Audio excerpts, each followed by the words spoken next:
William Oliver Taylor was a soldier in the United States Army who served as a private in Company A of the 7th Cavalry Regiment. He is notable for being one of the survivors of the Battle of Little Bighorn in 1876, in which the 7th Cavalry Regiment was defeated by a combined force of the Lakota, Cheyenne, and Arapaho tribes. Taylor was one of the few soldiers who managed to escape the battlefield and make his way back to the river, where he was later rescued by the steamer Far West. He was among the group of survivors who were taken aboard the ship and transported to safety. Taylor's account of the battle, which he wrote in 1876, is considered one of the most detailed and accurate descriptions of the event. It has been widely studied by historians and is still considered an important primary source on the Battle of Little Bighorn. Before we begin, be sure to like and subscribe to our channel to support our community. The march during the day, June 24th, 1876, had been a mighty tiresome one, for we had halted numerous times to allow the scouts to thoroughly reconnoiter the valley ahead. After our horses had been fed and groomed, and our simple repast of coffee and hardtack had been consumed, the men, spreading their shelter tents and blankets on the ground, lay down for a much-needed rest. The spot chosen for our bivouac was one of the most picturesque we had encountered. On our right rose a high bluff, almost perpendicular for a short distance, between which and the river, a clear, cool brook flowed, and a level grassy plateau, some 200 yards wide, stretched out. This plateau was dotted with masses of wild rose bushes in full bloom, and here and there a tree, adding to the park-like scenery. It was easy to see why the river was named as it was, fringed with low willows and fragrant rose bushes. It was a place so fitting for a camp that Custer, when possible, would often select one of great natural beauty. And so, it seemed fitting that what would prove to be the last camp for so many should be such a beautiful place. I have often wished since that time that the spot might be located and a photograph obtained. To continue, my troop was stationed quite near to Custer's headquarters, a solitary tent, before which he sat for a considerable time, alone and apparently lost in thought.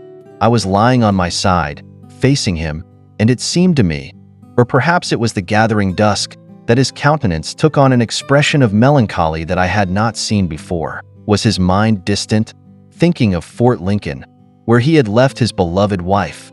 And was his heart filled with a foreboding of what was to come on the morrow? However, his reverie was soon interrupted by the gathering of several officers at his tent for certain instructions. As the council dispersed, a small group of younger officers stopped near one of their comrades' bivouac, and soon the words of Annie Laurie reached my ears with a slow and mournful cadence, followed shortly by little footsteps, soft and gentle, then the goodbye at the door, and finally, the doxology. Praise God from whom all blessings flow. A rather unusual song for cavalrymen to sing on an Indian trail, was it not? Was it not a prayer from the hearts of those young officers, several of whom had recently left West Point?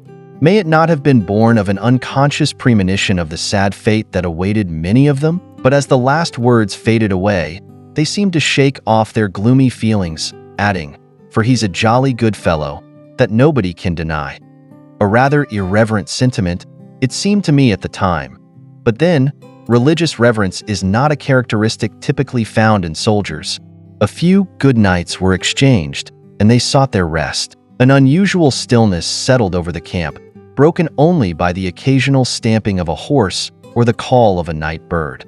As we lay there in that picturesque and tranquil bivouac, in a region of the Indians' paradise, where we had never ventured before, how little could anyone conceive that a fierce battle had raged only a short distance above us, merely a week prior, when Crazy Horse repelled the advance of General Crook with a force far superior to our own. Nor could the most vivid imagination foresee that, in a mere month's time, the same hostile forces we were then pursuing, emboldened by another and even greater victory, would again be encamped on this very stream, only to be hastily dispersed by the approach of General Terry from the north, following the same trail we had just blazed, and the second arrival of General Crook, descending the river from the south. Our command would encircle a vast section of the country, only to return to this very spot, pursuing the same hostile force we now sought, and within a few miles of our camp, the brave and unconquered lame deer would soon lay down his life for the right to live and hunt along this rose-bordered stream, and his name, in years to come, be enshrined in the annals of his tribe. Our rest there proved to be but for a few hours only. For about 10 o'clock we were awakened and ordered to saddle up for a night march.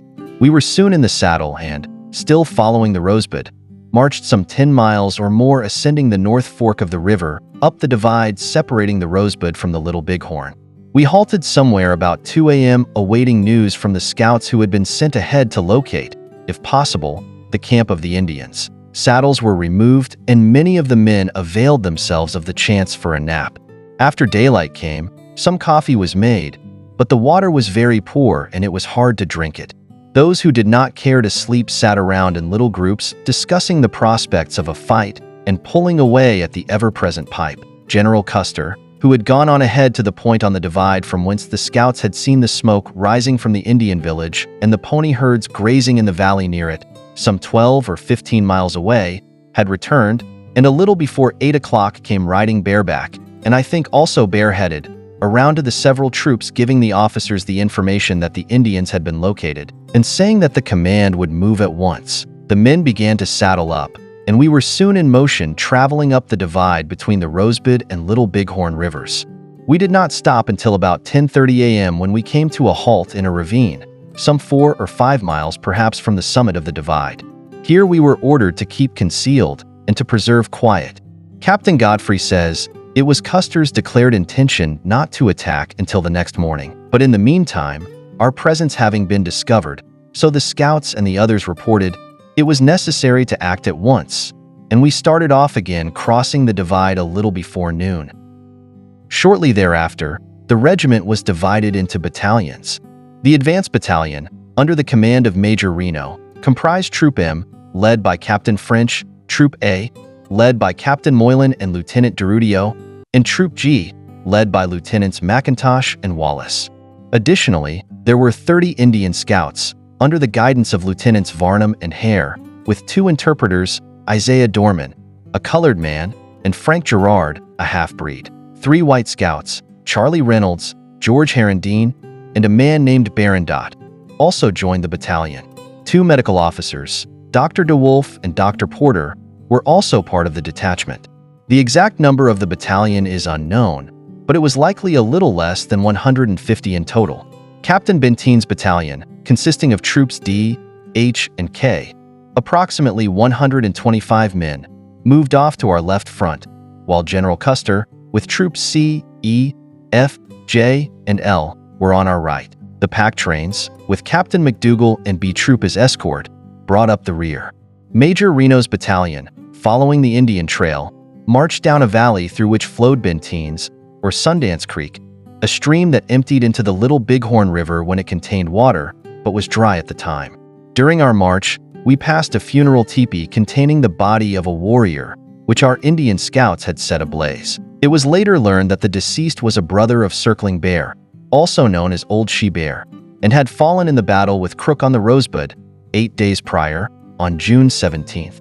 While it has been reported that a few Indians were spotted in the vicinity, keeping a safe distance ahead, I personally did not witness any. As we approached the river, Reno received an order that prompted us to quicken our pace, and we soon arrived at the Little Bighorn, a stream approximately 50 to 70 feet wide and 2 to 4 feet deep, with crystal clear and icy cold water. Our horses eagerly plunged into the river, quenching their thirst, as did their riders. While waiting for the horses to drink, I removed my hat, fashioned the brim into a scoop, and leaned over to fill it with water, drinking the last drop I would have for over 24 long hours. After watering the horses, we rode out of the river, through the underbrush, and onto the prairie, where we dismounted and tightened our saddle girths. In about 10 minutes, we were heading down a long, narrow valley. On our right lay the heavily wooded and meandering course of the river, flanked by lofty bluffs. On our left, low foothills rose, near which we espied a portion of the pony herds, and as we drew nearer, we could discern mounted men riding in diverse directions, some in circular motions, others traversing back and forth. They were gathering their ponies and making signals. We were then proceeding at a brisk walk. Soon, the command was given to trot. Then, as faint puffs of smoke appeared and the distinct ping of bullets rang out, we received the order to charge. Major Marcus Reno gave the command, and some of our men began to cheer in response to the Indians' war whoops when Major Reno shouted, "Stop that noise!" And once more, the command, "Charge!" rang out. It sounded like "charge" to me, and it came in a tone that caused me to turn my head and glance backward. The Major and Lieutenant Hodgson were riding side by side, a short distance behind my company. As I looked back, Major Reno was just raising a bottle to his lips. He then passed it to Lieutenant Hodgson. The flask appeared to be a quart in size, and was about half or two-thirds full of an amber-colored liquid. There was nothing unusual about this, yet the circumstances remained etched in my memory forever. As I turned my attention back to the front, I couldn't help but wonder about the contents of that flask and its effects on our leadership. While I cannot say for certain, I have always had a strong suspicion about what it might have been. It's worth noting that our Indian foes later described our troops as acting drunk during the battle, and one Cheyenne warrior even reported finding whiskey on the bodies of our fallen soldiers. In any case, as we prepared to engage the enemy, I found myself in a less than ideal position. As the fourth man in the count-off, I was tasked with leading 3 horses into battle, a responsibility that kept me from joining the fight directly. I had tried to swap places with my number 3 man, Cornelius Crowley, but fortunately, I was unsuccessful. Crowley had been showing signs of mental instability, and the stress of the battle only exacerbated his condition. He was later kept under close watch by the stable guard. As we rode towards the Indian village, the river wound its way through the prairie, flanked by tall cottonwood trees and dense underbrush. We rode over the rough terrain without hesitation, our horses carrying us swiftly towards the unknown. A glance along the line shows a lot of set, determined faces, some of them a little pale perhaps, but not altogether with fear. The death angel was very near. Was he putting his seal on those who inside of an hour would be lying on the prairie or in the woods, dead, stripped and gashed almost beyond recognition? Be that as it may, there was no flinching on the part of anyone. To most of us, it was our first real battle at close range. Our baptism of fire, a new and strange experience, to sit up as a human target, to be shot at and not to return the fire, was a little trying, but our turn was at hand. "Halt!" came the sharp, quick order. "Prepare to fight on foot," follows at once. Every fourth man from the right remained in his saddle. The others dismounted and, tying their horses together, handed the bridle reins to the number 4 man and sprang forward to their places in the skirmish line. When I look back and think of the sublime audacity of 150 cavalrymen charging with a cheer down on an Indian village that contained at least 2,500 Sioux warriors, and when within close range, dismounting to fight on foot, leaving 1/4 of their number to hold the horses, it does seem indeed like madness. 150 men to charge on a village of 1,800 lodges. The led horses, under the charge of Lieutenant Hare, were then taken into the woods for greater safety, keeping slightly in rear of the skirmish line. Just how long we remained there I cannot say, but I shall never believe that it was over 15 or 20 minutes at the most. I did not see Major Reno while in the woods, nor do I recall hearing any commands as to what we should do. Noise there was aplenty, and a few shots went whistling through the underbrush. All at once, the skirmishers came rushing into the woods, seeking their horses, which they could not locate at first owing to the underbrush and a slight change of position. Then I heard someone say, "We must get out of here, quick." Number 1 and 2 of my set of 4 saw me and at once took their horses, leaving me with Crowley's horse and wondering where he was. I soon espied him at a little distance, rushing around and shouting, "Where's my horse? Where's my horse?" I yelled at him, perhaps not politely, but effectively, for he hastened toward me. I threw him the bridle rein and turned my horse in the direction I had seen the men going. All was in the greatest confusion, and I dismounted twice and mounted again, all in a few moments. But why, I do not know, unless it was because I saw the others do it and thought they had orders to. As I proceeded but a short distance, I glanced to my left and rear and espied a considerable number of mounted Indians dashing through the woods in the same general direction as ourselves, seemingly intent on intercepting the men who had preceded me. At first, I mistook them for our Indian scouts, but a second glance dispelled this notion. These Indians were mostly stripped to their battle attire, donning only a breechclout and a feather, with a whip dangling from their wrist and a musket in hand. One notable exception was a sturdy-looking individual, the nearest of all, who wore a magnificent war bonnet adorned with long feathers encircling his head and trailing down his back, the end fluttering alongside his pony. I was tempted to take aim at him, but the dense tree cover and my own mediocre marksmanship stayed my hand. Moreover, my comrade seemed determined on an expeditious departure, so I spared his life.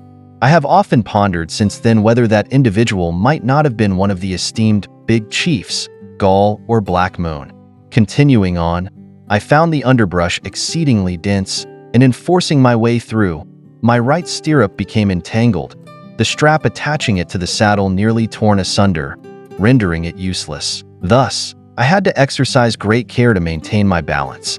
In far less time than it has taken to recount this, I emerged from the woods, ascended a small bank, and came out onto the prairie, a short distance from where we first entered the woods. The spectacle that greeted my gaze was exceedingly disheartening. A mere 200 yards distant, a vast and ever-increasing throng of Indian warriors was hastening towards us with all due haste, their ponies at full gallop. This whooping, howling mass of expert horsemen and fierce fighters, the most formidable in our land or any other, had outflanked our left and severed our route back to the ford where we first crossed the river. Now, the nearest of them, firing from the opposite side of their ponies, unleashed a most intense and terrifying volley. To my left, a line of comrades was hastening eastward towards the bluffs, some half to three-fourths of a mile distant, at whose base flowed the river, its banks steep and precipitous, fringed with a thick growth of underbrush. The situation was most grave, its suddenness and magnitude leaving me dumbfounded.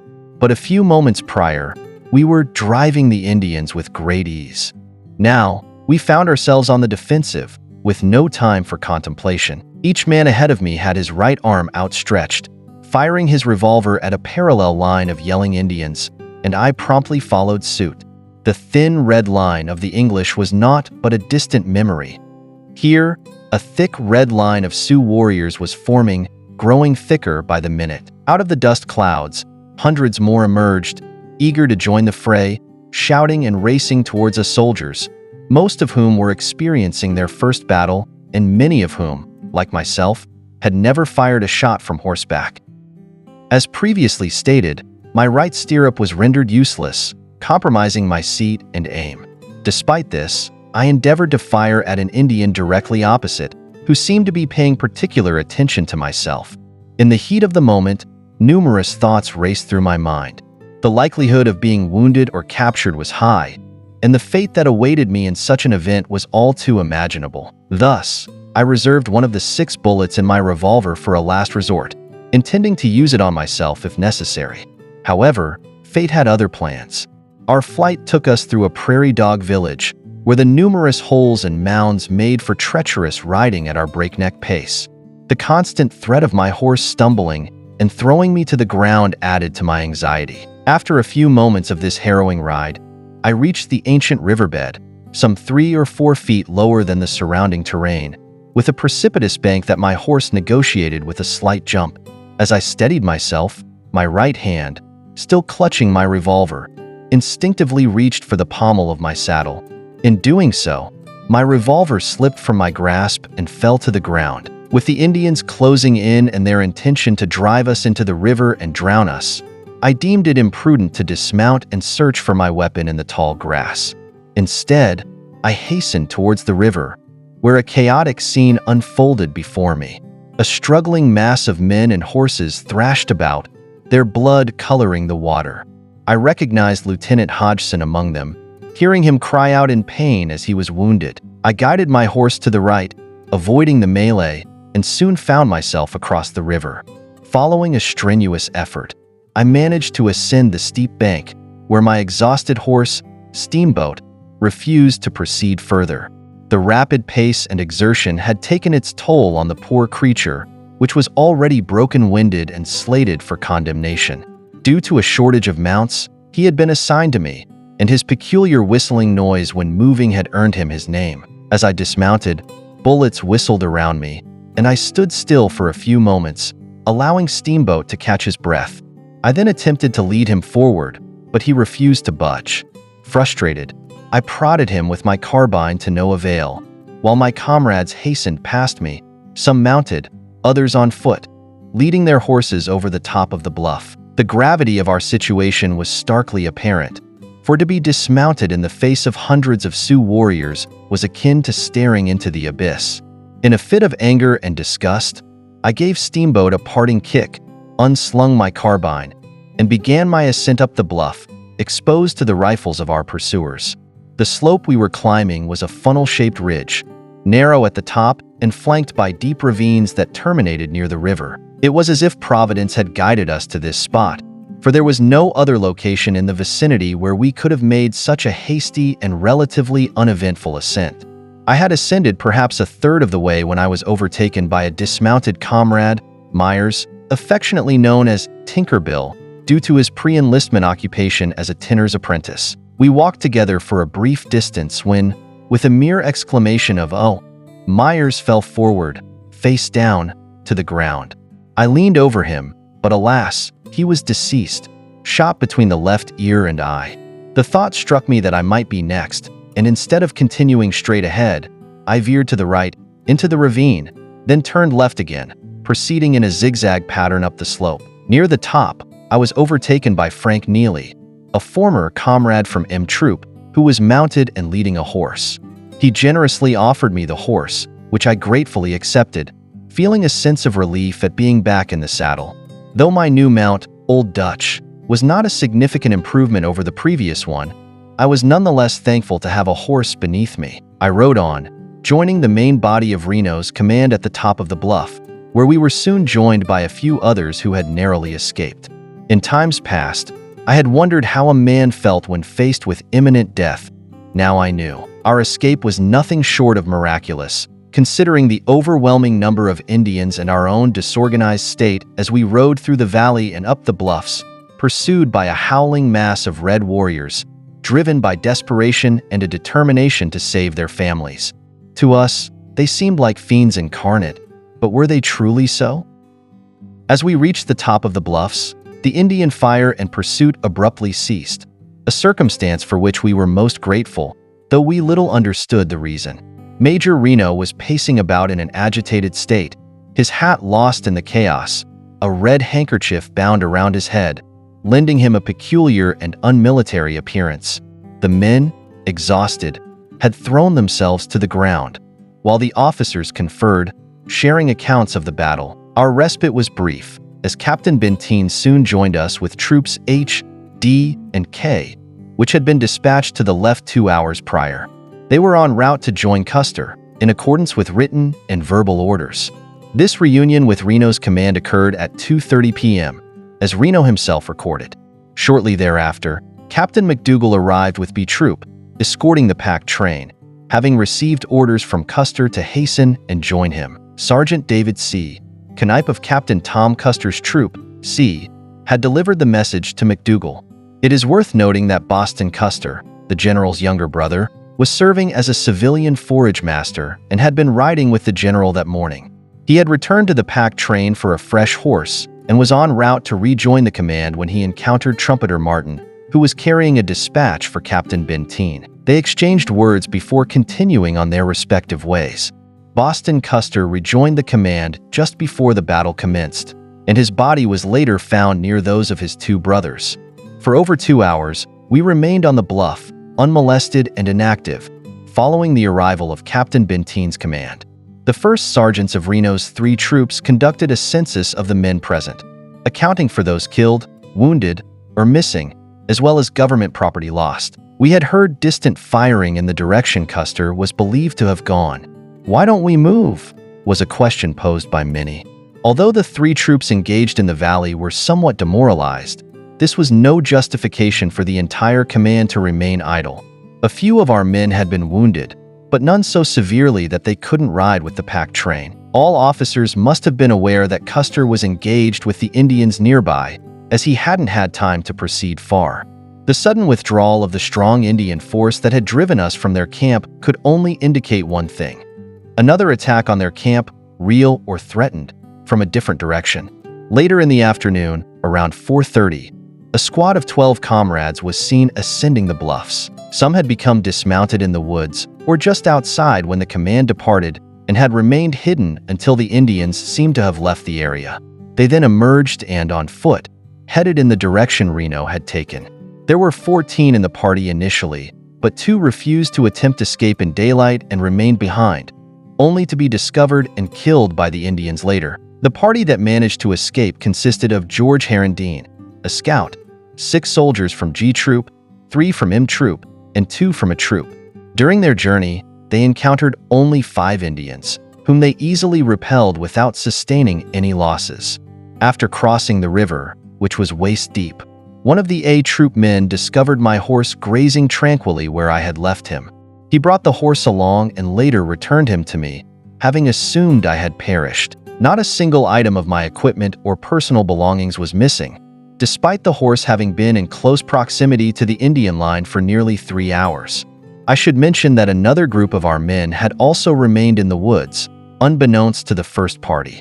This second group comprised Lieutenant DeRudio, Private Tom O'Neill of G Troop, Frank Gerard, the interpreter for the Scouts, and William Jackson, a half-breed scout. After numerous close calls and an absence of approximately 34 hours, these 4 men reached our lines late in the evening of the 26th, bringing the total number of men known to have been left behind during the charge to 18. It is likely that there were additional men who failed to escape.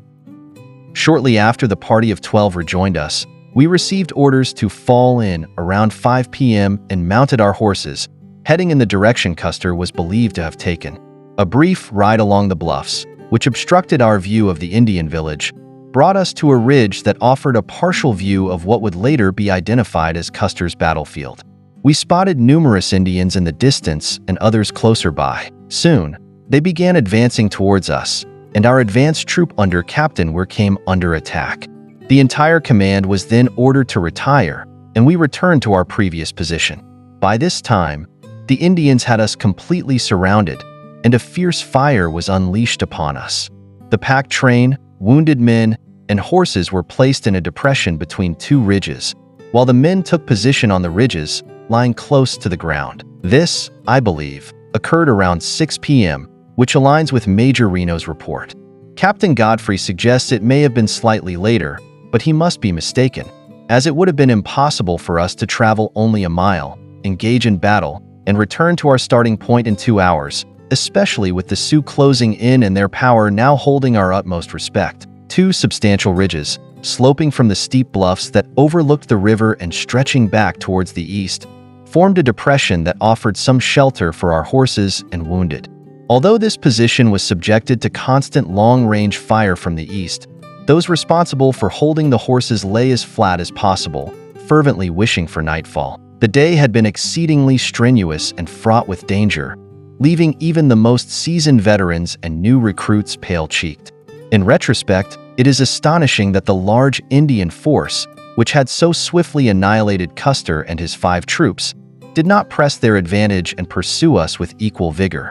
Fortunately, they hesitated, and their firing, though continuous until dusk, eventually ceased around 9 p.m. Our casualties, according to Captain Godfrey, were comparatively few. I was aware of only 3 fatalities and a few more wounded. After dark, scouts were dispatched to search for signs of Custer's command, but they swiftly returned, reporting that the area was swarming with Indians. A trumpeter was then ordered to sound various calls from a nearby eminence, hoping to reach Custer's command and guide them to our position. Facing the direction Custer had taken, the trumpeter blew 3 or 4 calls with all his might, the last of which, I recall, was taps, a call typically sounded after tattoo, to extinguish lights and also played during a soldier's burial. Was it mere chance that led the trumpeter to play taps on that still night, or was it something more? As the echoes faded into the darkness, a profound sense of sorrow settled over our hearts. Nearby lay the fresh, shallow graves of comrades who had fallen that afternoon, hastily covered by their fellow soldiers.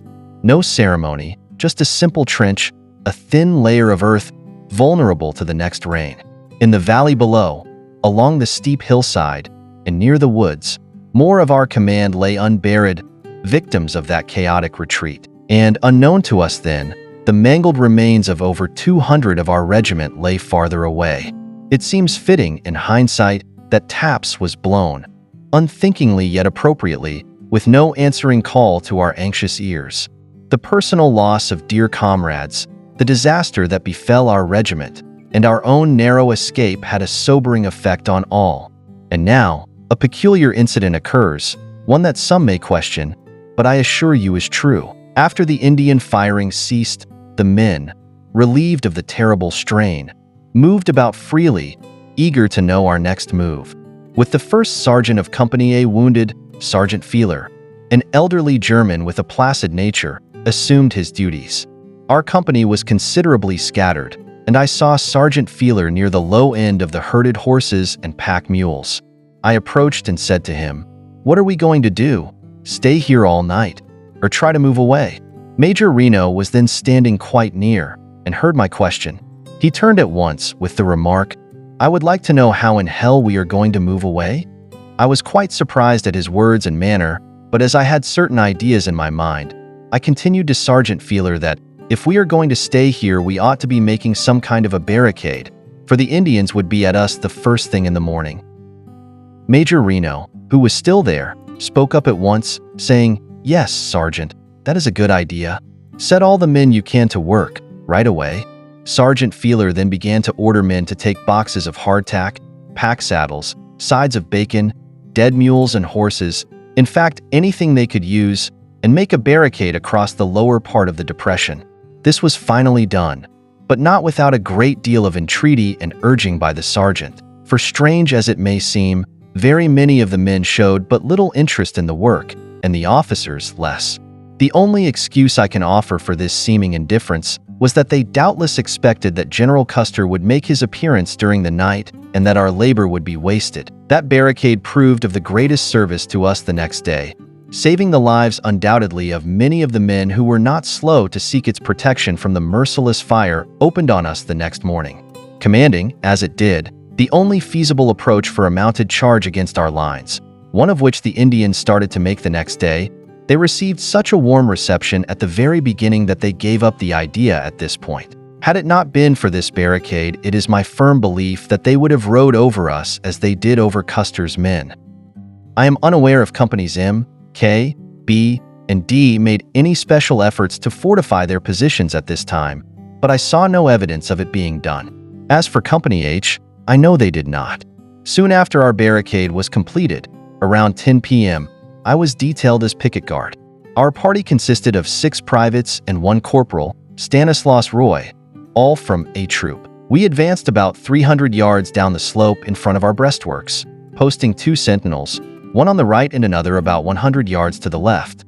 Ahead of us lay 2 hillocks, approximately 50 yards apart, which we could not see behind.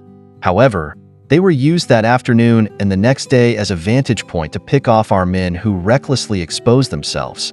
I was assigned as the second relief, allowing me to sleep for 2 hours before my turn came. Before lying down, I carefully scrutinized the landscape, committing to memory the features and the taller growth of sagebrush that might be mistaken for an Indian's approach in the dark.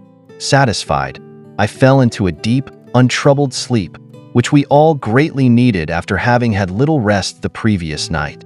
It seemed like a very short 2 hours when I was awakened to relieve the first sentinel, who reported, "All's well." I took a slightly different position and sat down to watch, as walking would have made me conspicuous.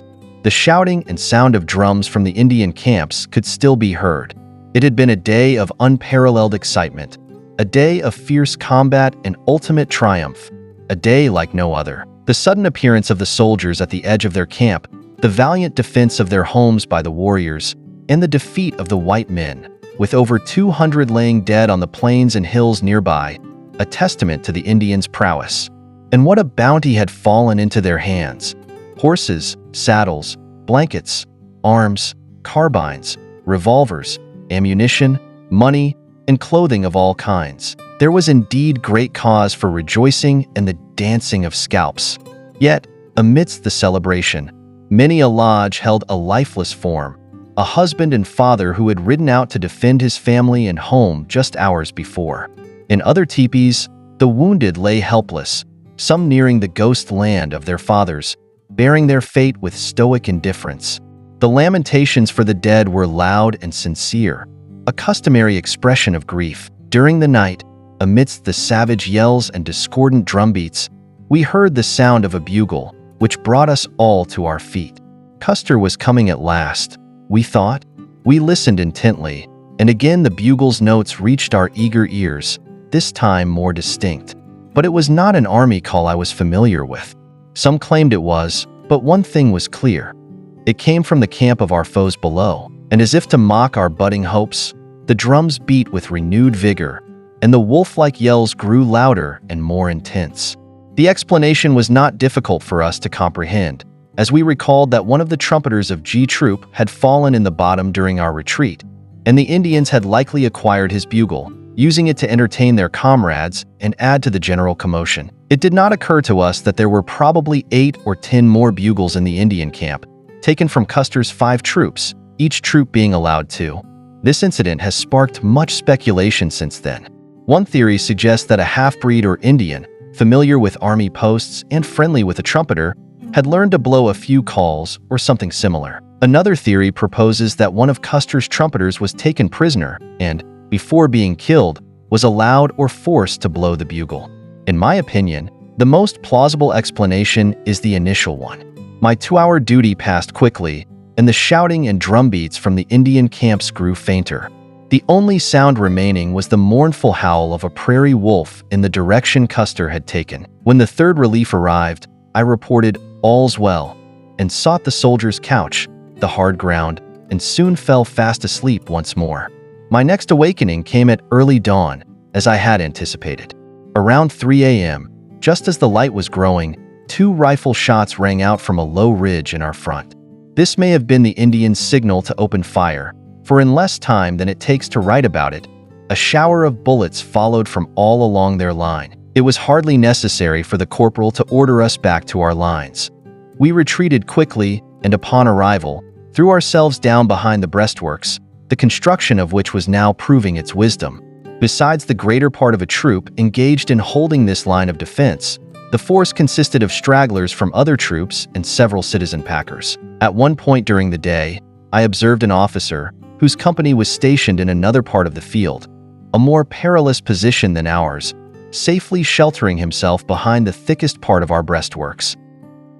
From the moment the Indians commenced firing early in the morning until late in the forenoon, it was imprudent for anyone to expose themselves above the barricade. Not that the Indians maintained a continuous fire, as their ammunition was too precious for that.